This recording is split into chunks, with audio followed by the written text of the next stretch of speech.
Merimaija näytti. Mä oon ollut tässä Kämppä 20-projektissa yhteisötaiteilijana ja tämmöisenä dramaturgisena tai taiteellisena doulana, mikä tarkoittaa sitä, että mä oon ollut käynnistämässä tätä prosessia.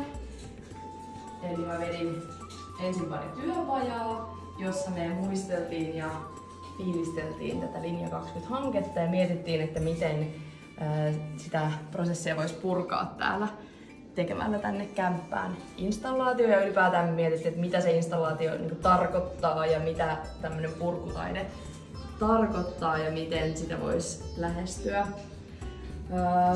Ja mulle tässä niin kuin tosi kiinnostavaa on ollut se, että tässä on tekijöitä sekä nuoria että niin kuin hankkeen työntekijöitä ja sitten ne prosessit on tietenkin ollut kaikilla vähän erilaiset. Ja sitten vielä tämä taiteellinen prosessi on ollut tosi ilmava siinä, että tämä on syntynyt täällä ajallisesti niin muutaman kuukauden sisällä niin, että ihmiset on tullut ja mennyt. Niin se on aina haastavaa, että miten sille saadaan kokonaisuus aikaiseksi. Niin sitten mä olin tuossa vielä toissa viikolla, ennen kuin tämä aukesi tämä näyttely, niin pitämässä pari työpajapäivää, jossa me katsottiin sit myös sitä, että miten täällä kävijät niin kulkee ja tutustuttiin niin siihen, että miten taidetta otetaan vastaan ja tämmöistä niin taiteellista ajattelua ja myös sitä dataa, mitä tässä hankkeessa on ollut, niitä ajatuksia ja sitä sellaista kokemuksellisuutta tehdään niin, että se ei tunnu vaikka liian pelottavalta ihmisille, jotka tulee kokemaan tämän teoksen.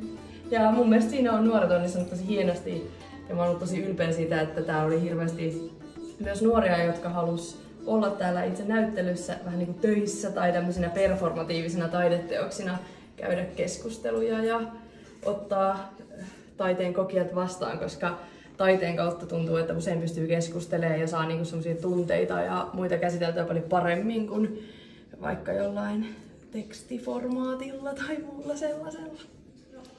Mä oon oppinut ainakin tosi paljon tästä Linja 20-hankkeen niin kuin, tavasta kohdata jotenkin siitä sellaisesta. Musta se on ollut tosi vaikuttava, miten täällä niin kuin ohjaajat ja nuoret on tosi tasa-arvoisina ja sit jotenkin se, että kun mä oon itse ammattitaiteilija, niin sit se, että kuinka niin kuin, rohkeasti kaikki on tarttunut siihen tekemiseen ja semmoiseen, niin kuin vaikka aluksi monet oli silleen, että en mä oikein taide jutuista, niin jotenkin se, että kuinka niin kuin, jotenkin taide myös motivoi tämmöisessä ryhmäprosessissa niin kuin tekemään ja tarttumaan ja jotenkin kreiseilemään. Se on musta ihanaa, kuinka niin kuin ihmiset on aluksi ollut vähän ujoja ja sitten kun on päässyt, niin sitten niin, en tiedä onko se niin kuin oppi, mutta semmoinen niin kuin oivallus, että kyllä se taide niin kuin kantaa ja kannustaa, vaikka aluksi ujostuttaisiin.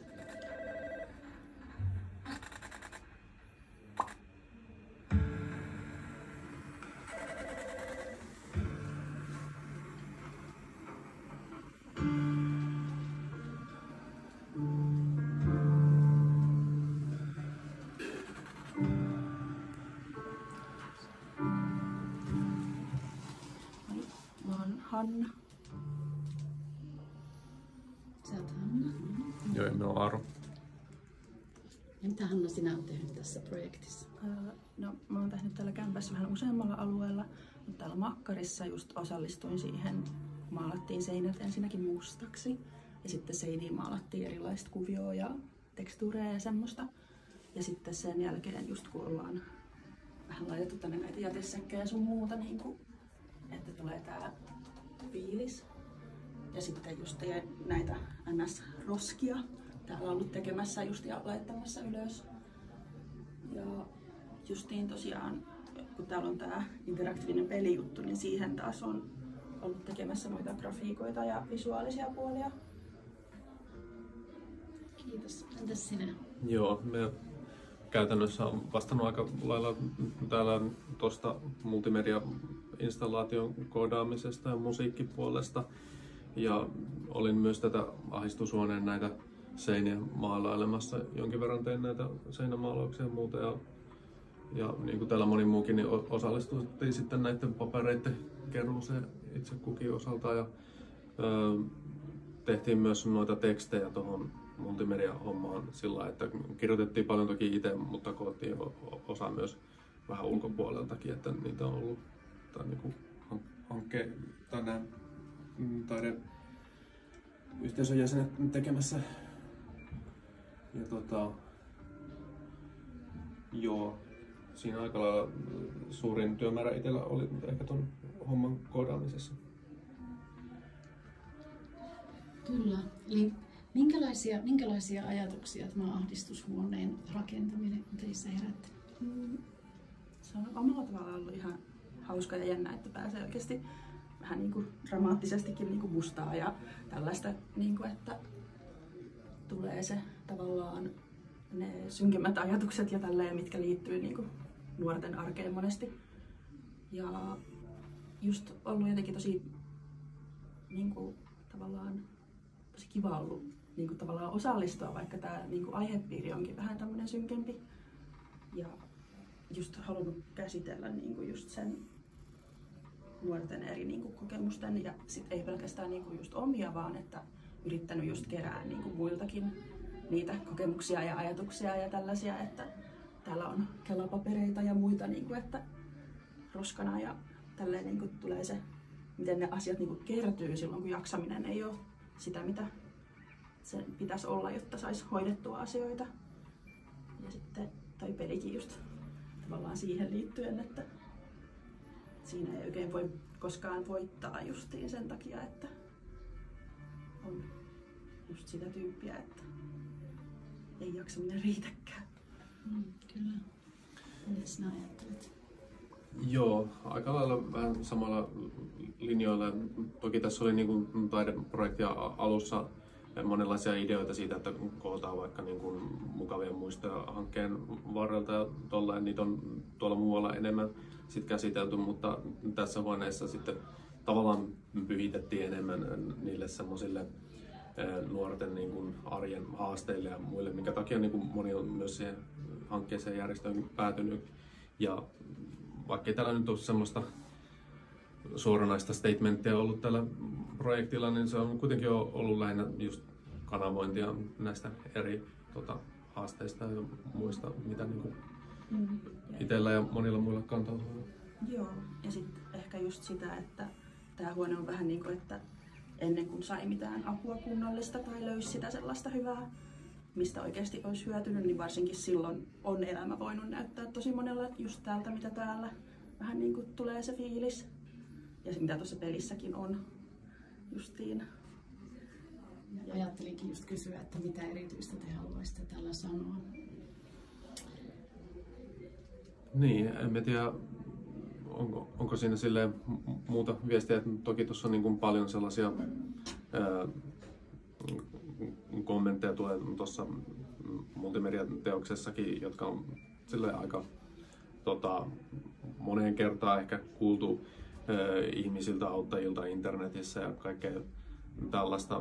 Ja siinä niin kuin ehkä monella tulee vähän semmoinen tietynlainen saturaatiopistekin, että se niin kuin jotenkin vaikuttaa kaikki sellainen vointiin. Ehkä just, että sit pystyy täällä huoneessa laittaa itseään niihin nuoren, jolla on oikeasti vaikeita niin kuin kenkiä ja tavallaan jollain tapaa kokea sen itsekin tavallaan niin kuin, vielä niin kuin konkreettisimmin tavallaan niin kuin fiiliksenä ja tavallaan, niin kuin, että mitä jos itse olisi täällä se nuori, jolla on asiat näin huonosti.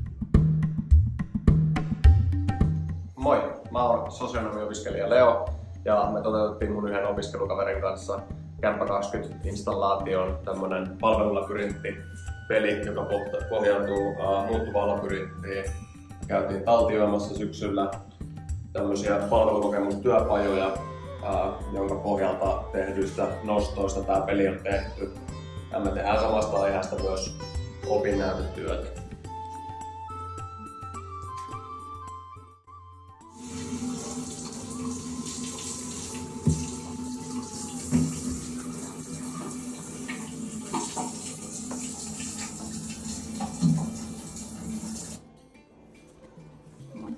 Mä oon tosiaan Hanna ja tää kylpyhuone, suihku, vessa ja saunatilat on ehkä semmoista arjen konkreettisia ja vähemmän konkreettisia asioita, mitä elämässä on nuorilla. Ja tää suihku on tämmönen, mihin on kerätty erilaisia nuorten ja muiden ajatuksia vähän niin kuin suihkuajatuksiksi niin sanotusti. Ja tosiaan niitä on yritetty kerää mahdollisimman monilta, justiin eri nuorilta ja just haluttu sitä, että on sekä niinku semmosia vakavampia että semmosia vähän vähemmän vakavia ajatuksia, mitä kaikkea arjessa pyöriikään mielessä. Oli ne sitten niinku listaa siitä, mitä tarvii tehdä tai sitten jotain ihan hölmöä pohdintaa tai sitten jotain vähän synkempääkin on, että tulee tavallaan ne arjen eri ajatusten kaikki puolet. Ja joo, moikka Marja. Ja mulla on ollut tää kylpyhuoneen vessan nurkkaus itsellä.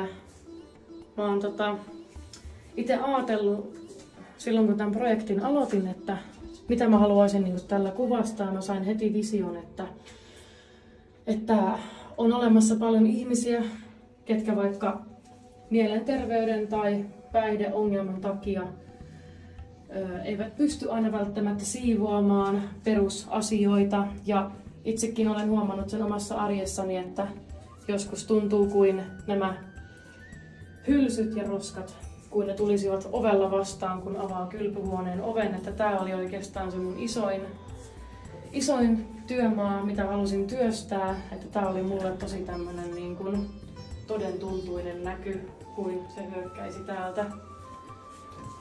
Että halusin kuvastaa tällä nurkkauksella näitä asioita. Nämä koskettaa tosi paljon ihmisten elämässä monia. Mutta joo, onneksi kuitenkin on olemassa myös sauna, joka on turvapaikka. Ja sielläkin on erittäin mukavat oltavat.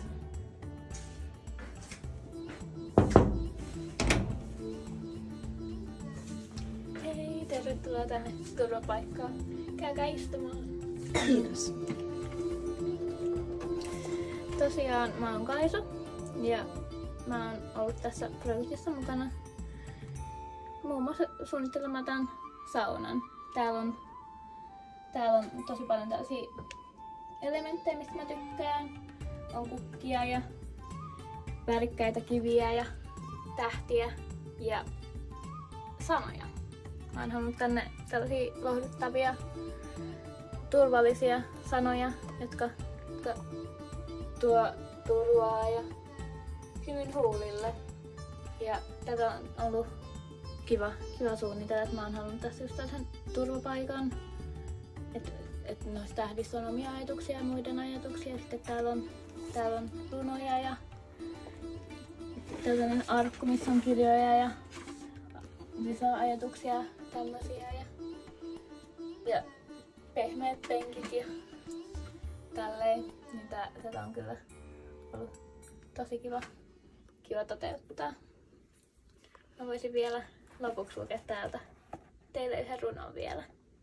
Hänellä oli tapana haaveilla isoista asioista, kuten siitä, että kaikilla olisi koti, kenelläkään ei olisi nälkä, jokainen saisi kasvaa rauhassa, olla omanlaisensa. Joskus hän unelmoi pienesti, silloin hän kuvitteli lisää kukkasia kaikille maailman poluille ja taivaan, joko tähdet loistavat niin kirkkaasti, ettei kenenkään tarvinnut pelätä pimeintäkään yötä.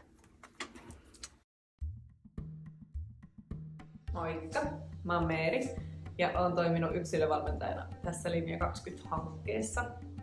Ja me ollaan mun työkaverin Villen kanssa, joka myös on tehnyt yksilövalmennusta tässä hankkeessa, niin tehty tämmönen, mikä tämä voisi olla, kollaasi niistä aiheista, mitä yksilövalmennuksessa on juteltu. Ja tuossa on pyritty kuvaamaan sitä, että niitä aiheita, mitä on eniten puhuttu, niin ne on täällä. Niitä on myös eniten mukeja.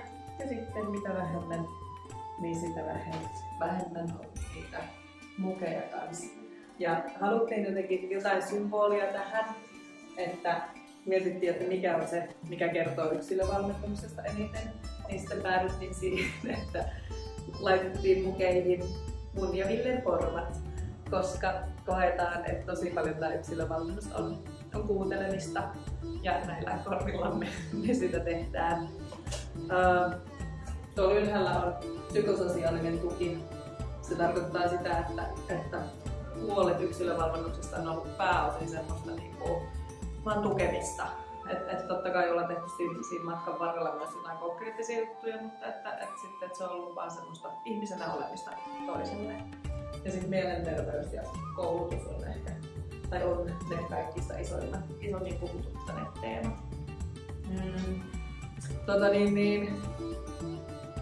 Meillä monesti kysytään, että mitä me tehdään yksilövalmennuksessa, ja me monesti vastataan, että ei juuri mitään, että me ollaan niin kuin nää korvat, ja sitten, että nuori itse tekee sen homman. Me autetaan, me tuetaan, mutta kaikki yksilövalmennuksessa olleet nuoret kyllä niin kuin itse tekee sen työn ja muutoksen itsessään. Ja se on ihan mahtavaa tässä olla seurata sitä hommaa. Tervetuloa meidän installaation vihreään huoneeseen. Tänne on kerätty meidän hankkeen iloisia ja positiivisia muistoja. Ja sitten täällä on myös meidän nuorilta kerättyjä palautteita hankkeesta. Ja oma osuuteni tässä huoneessa on ollut se, että kuvasin hankkeen 3 vuoden aikana aika paljon eri tilanteita, niin tänne on nyt laitettu sitten muutama 100 niitä kuvia kertomaan meidän hetkistä hankkeen ajalta.